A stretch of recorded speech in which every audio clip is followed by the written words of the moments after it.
ఎలాంటి చలనం లేకుండా స్టేజ్పై విగ్రహంలా నిల్చుండిపోయారు. ఇది గమనించిన మాజీ అధ్యక్షుడు బరాక్ ఒబామా బైడెన్ చేయి పట్టుకుని అక్కడి నుంచి తీసుకెళ్లిపోయారు.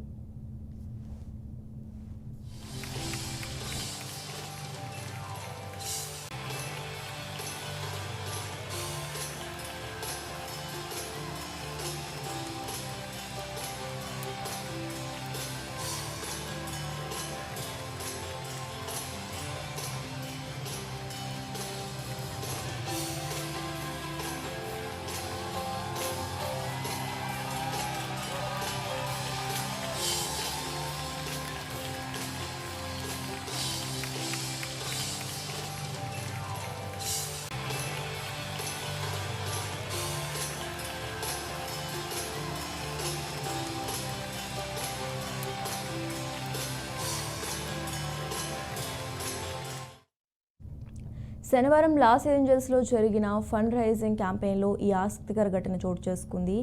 పికాక్ థియేటర్లో అర్ధరాత్రి జిమ్మీ కిమెల్ 45 నిమిషాల పాటు సరదాగా ఇంటర్వ్యూ జరిగింది. అనంతరం స్టేజ్పై ఉన్న బైడెన్, ఒబామా అక్కడున్న వారికి అభివాదం చేస్తూ కనిపించారు.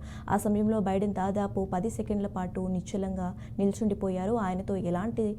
ఆయనలో ఎలాంటి చలనం లేకపోయేటప్పటికీ గమనించిన బరాక్ ఒబామా బైడెన్ చేయి పట్టుకుని అక్కడి నుంచి నడిపించుకుని తీసుకెళ్లిపోయారు. ఈ దృశ్యాలు అక్కడున్న కెమెరాకు చిక్కాయి. ప్రస్తుతం ఈ వీడియో వైరల్గా మారింది.